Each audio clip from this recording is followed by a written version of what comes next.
Baik, kita lanjutkan pada pertemuan yang ketiga, yaitu tentang sistem imun ya. Ini tidak banyak untuk sistem imun ya, karena organ-organ yang kita bahas itu memang tidak begitu banyak ya.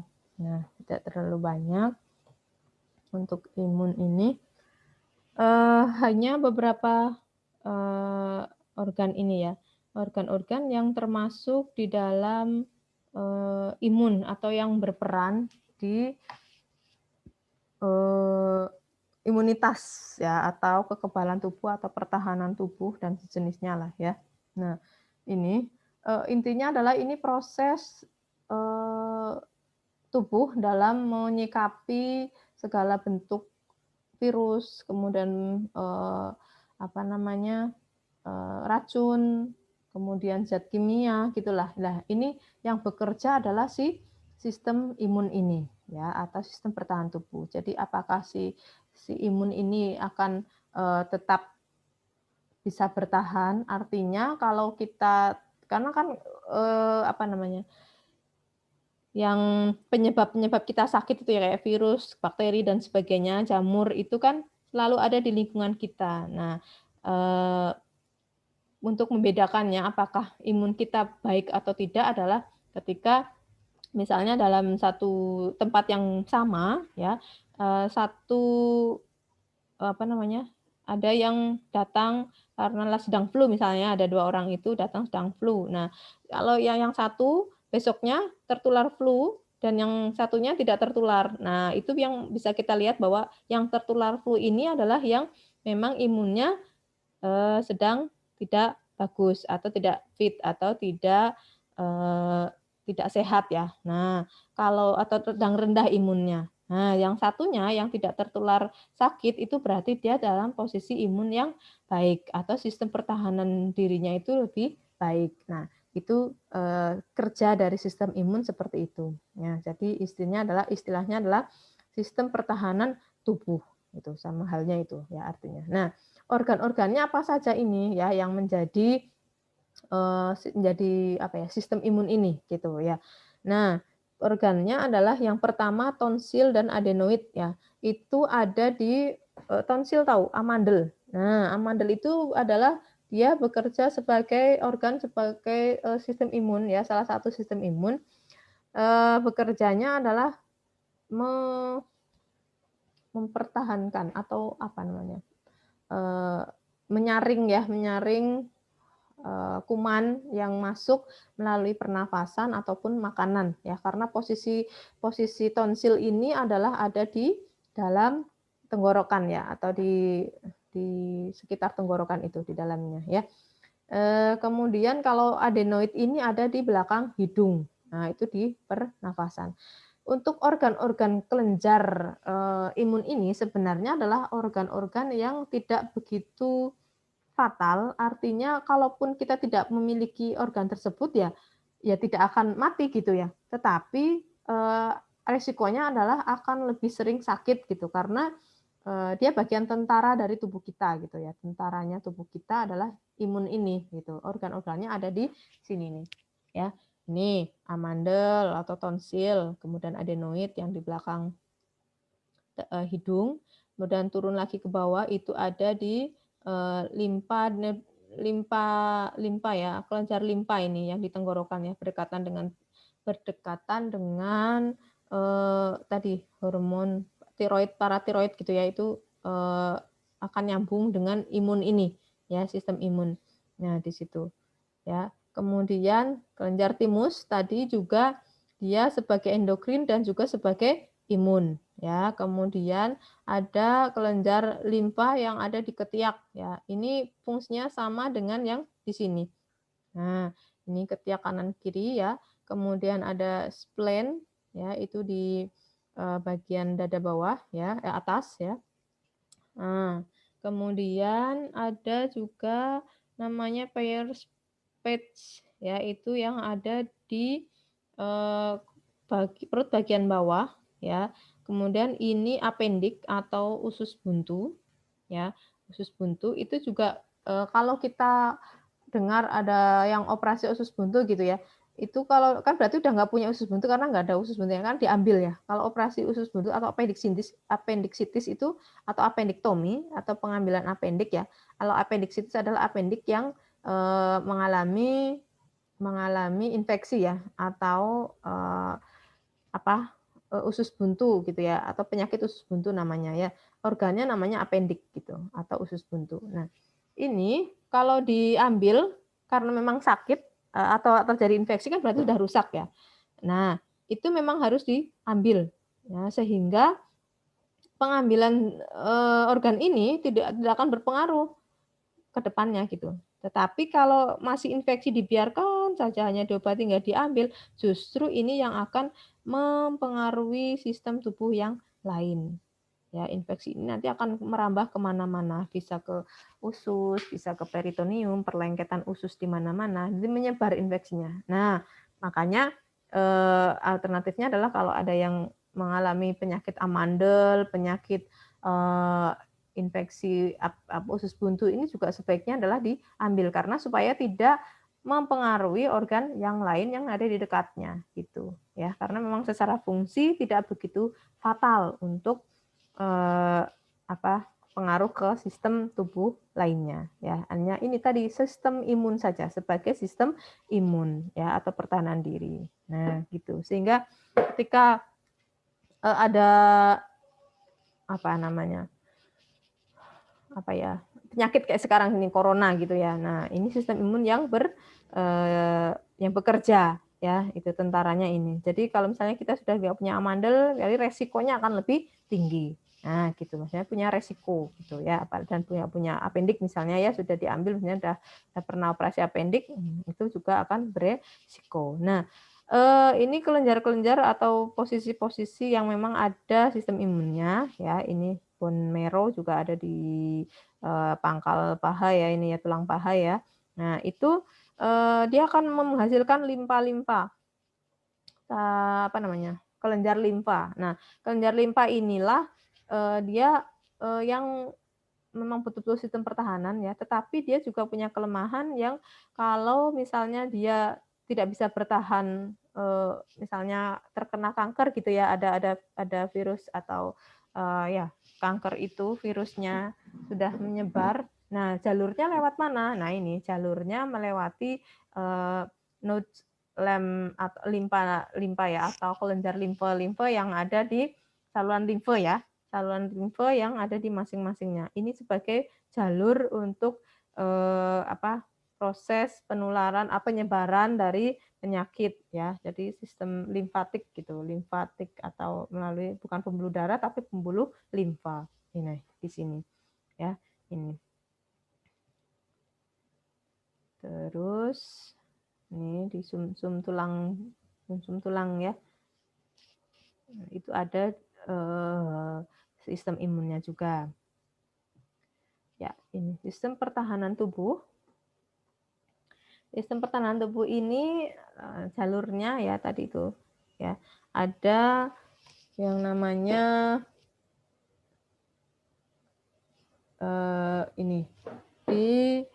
ini kan jantung ya, timus di belakangnya. Nah, ini spleen. Spleen ini tadi di atasnya ginjal ya, bukan di atasnya. Kalau di atasnya puncak tadi kan ada hormon adrenalin ya. Nah, ini di sebelah kiri ya, ginjal sebelah kiri akan hanya ada kelenjar namanya spleen ini ya. Kemudian ini saluran limfa ya limfa kemudian ini yang mengarahnya adalah ke sini ini di sumsum tulang yang hanya di bagian bawah ya sumsum tulang yang ini ya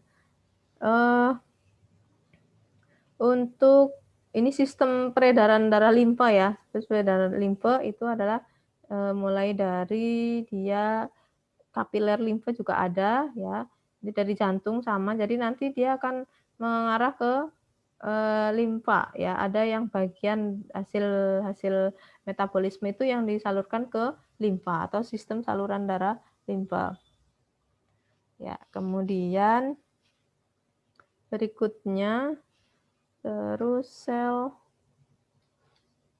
ada yang namanya sel passing ya, itu sudah di saluran limfanya ini ya. Terus eee,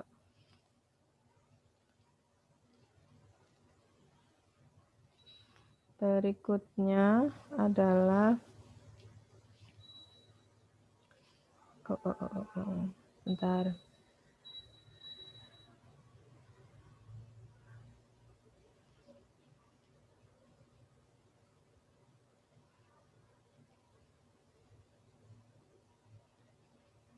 Oke.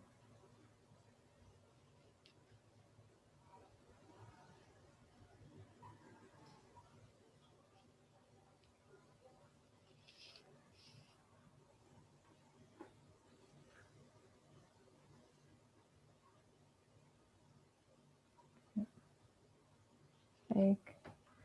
Ya, ini tadi ya untuk sistem peredaran limfe ya. Kalau ini sistem peredaran darah yang normal kemarin ya. Ini limfe yang kuning ya. Ke arah kapiler. Jadi tadi kan limfe ada titik-titiknya ya. Nah, itu nyambungnya ke masing-masing titik-titik itu.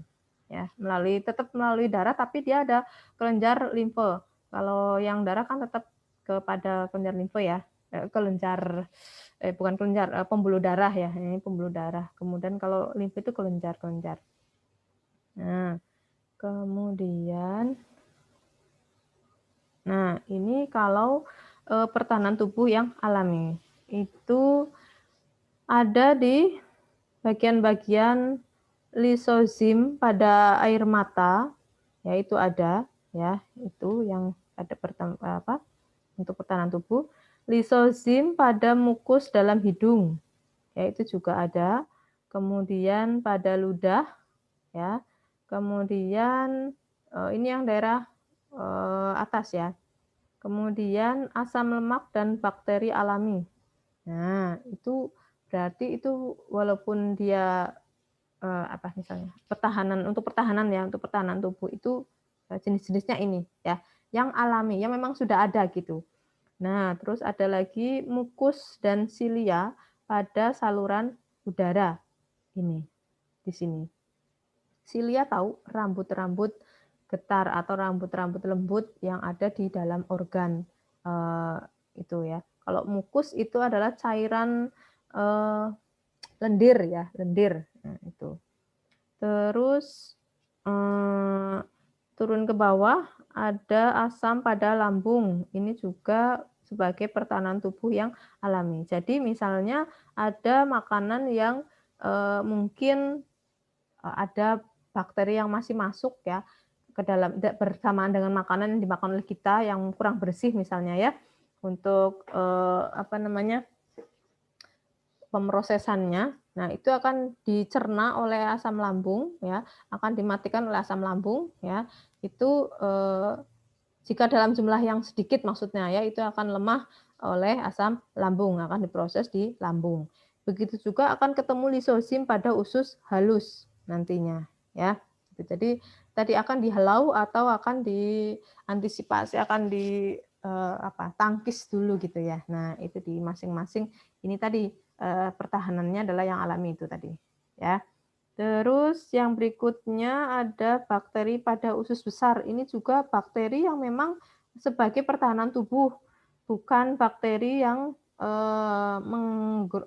menghancurkan tubuh gitu bukannya, tetapi dia lebih kepada memang mempertahankan, misalnya menguraikan makanan ya, bahan makanan ini yang di usus itu ya diuraikan, mana yang menjadi feses, mana yang bisa titipkan ke darah gitu ya untuk disalurkan ke seluruh tubuh gitu ya. Nah, ini di bakteri ini, bakteri pengurai yang ada di usus besar. Kemudian lisozim pada urin. Ini juga urin merupakan ada zat atau sel ya ataupun sistem kelenjar yang dihasilkan ya. Tuh. Ada imunnya, sistem imunnya. Terus bakteri alami pada vagina, ini juga termasuk pertahanan diri yang ada di tubuh. Tuh.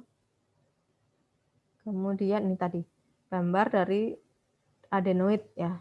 Ini adenoid. Kalau tonsil adalah di sini. Di bagian pangkal lidah bagian dalam ya. Itu ada tonsil kanan kiri. Atau yang disebut amandel. Oke. Itu untuk sistem imun ya, tidak banyak ya yang bisa saya sampaikan ya.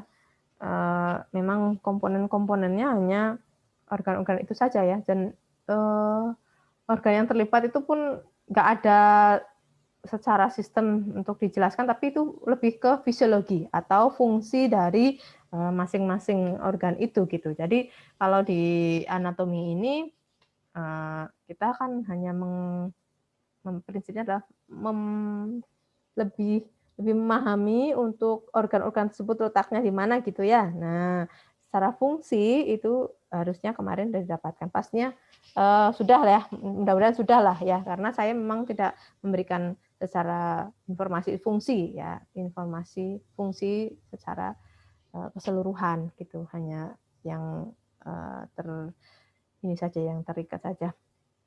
Ada pertanyaan? Ibu izin bertanya. Ya. Di sistem imun itu kan ada simpul. Itu gunanya untuk apa ya, Bu, simpul? Simpul. Iya. Simpul apa? Simpul di bagian itu, Bu, aksila ada. Oh, yang tadi kelenjar-kelenjar itu tadi, 4 itu. Limfa, itu sama dengan limfe. Itu fungsinya untuk pertahanan tadi. Jadi, dia membantu untuk meningkatkan daya tahan tubuh itu dari situ. Tetapi dia juga akan lebih, apa namanya ya, sensitif kalau ada sel kanker yang ada di tubuh kita gitu ya, ada sel kanker, ya dia akan lebih mempercepat untuk penyebaran itu. Di situ posisinya. Limfe, di ketiak kanan kiri ya. Atau di pangkal paha kanan kiri juga ada gitu ya. Yang tadi titik-titik 4 itu tadi. Gitu. Ya, terima kasih, Bu. Ya, ada lagi? Bu, izin bertanya. Ya. Kalau semisalkan itu sih Bu, alergi dingin gitu ya Bu, nanti menyebabkan pilek, itu apa termasuk ke sistem kekebalan tubuh atau memang alergi apa gimana ya Bu? Bisa terjadi dua-duanya. Ya, kalau memang kalau alergi kan memang tidak bisa diketahui penyebabnya ya. Nah, tapi dia akan bisa diperiksa alergennya. Tetapi bagi orang-orang yang memang mempunyai alergi itu kadang akan berat untuk melakukan tes saya sebenarnya alerginya apa gitu ya. Hanya menyimpulkan kebiasaan misalnya gitu ya. Nah, ada juga yang memang sebenarnya dia bukan alergi, tetapi itu merupakan pertahanan diri ya, pertahanan diri menolak virus yang masuk misalnya ya, atau ada hal yang apa namanya, suhu gitu ya. Memang kalau dingin itu kan suhu ya. Suhu itu secara otomatis suhu dingin itu kan memang akan apa ya, membuat kondisi tubuh itu atau suhunya kita pun akan menyesuaikan ya, suhu tubuh itu akan menyesuaikan dengan suhu di ruangan atau di lingkungan. Nah, itu proses penyesuaian diri itu bagi masing-masing manusia itu tubuh ya, itu prosesnya akan berbeda-beda. Ada yang meresponnya dengan biasa saja, ada yang meresponnya tadi dengan bersin-bersin, kemudian ada yang sampai gatal-gatal gitu ya. Nah, itu kalau sudah ada muncul itu alokasinya atau arahnya adalah biasanya ke alergi, ya alergi. Jadi, kalau yang hanya dia penyesuaian diri atau pertahanan diri, itu karena menyesuaikan suhu ya gitu ya, suhu lingkungan, ya dia tidak akan, apa namanya, selalu merasakan ketika dingin itu pasti akan batuk pilek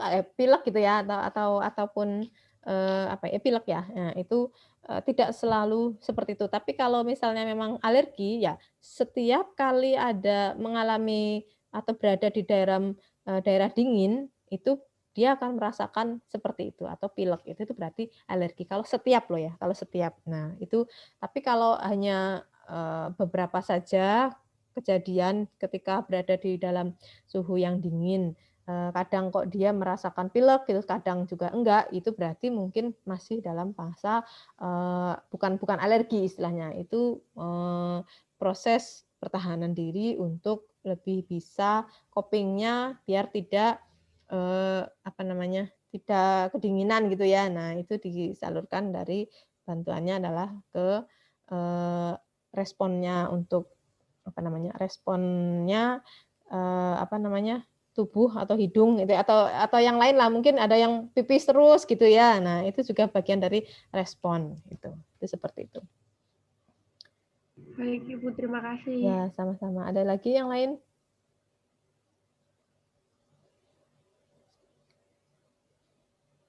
Ibu izin bertanya. Ya. Kan biasanya kalau anak kecil itu disuntik imunisasi campak sama rubella. Itu kenapa cuma imunisasi cuma sama anak kecil aja gitu, Bu? Sedangkan nggak perlu disuntik. Apakah anak kecil imunnya lebih rendah daripada orang dewasa? Ya, resiko rentan, ya itu anak kecil itu rentan dan dia karena rentan itu ataupun dia adalah di samping rentan, anak kecil ini sebagai media atau bukan media ya, kesempatan yang awal atau waktu yang tepat untuk memberikan imunitas untuk masa yang akan datang. Nah, jadi ketika imunisasi ini diberikan sudah tua atau sudah lewat gitu ya, itu tidak akan berproses. Itulah istilahnya karena tergantung dari isi dari imunisasi ini atau obat imunisasinya ya.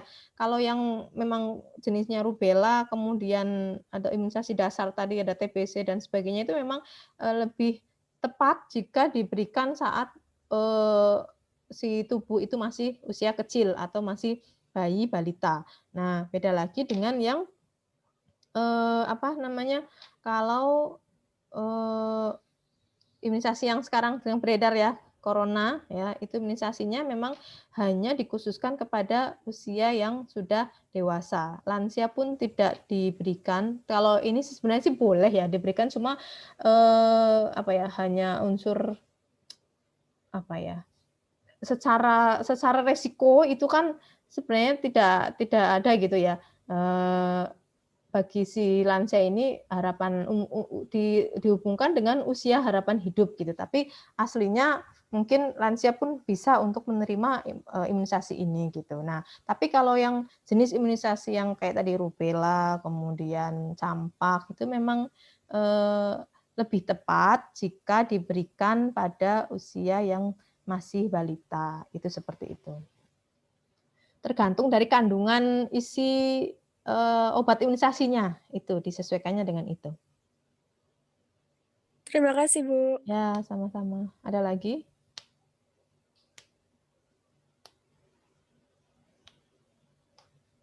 Tidak ada? Kalau tidak ada, kita akhiri. Kemudian untuk post-testnya, saya inikan ke Sekalsa saja ya. Nanti silakan dikerjakan sesuai ininya, ditunggu untuk prosesnya ya, untuk di Sekalsanya. Jadi tidak di Zoom lagi, tetapi di Sekalsa saja. Saya kembalikan karena sebagai bukti untuk di ini ternyata di dalam LPJ pembelajaran itu harus muncul di Sekalsa, sehingga saya alihkan untuk kembalikan ke Sekalsa. Tadinya yang saya niatkan prosesnya untuk di setiap Zoom itu karena ada himbauan seperti itu, sehingga saya kembalikan ke Sekalsa. Gitu ya. Ditunggu nanti untuk setiap pertemuannya atau saya belum bisa menyeting untuk mau di setiap pertemuan atau mau di sekaligus gitu ya. Tapi mungkin akan lebih kelihatan nanti di setiap pertemuan mungkin ya. Nanti ditunggu hari ini insya Allah saya share untuk di masing-masing pertemuannya untuk yang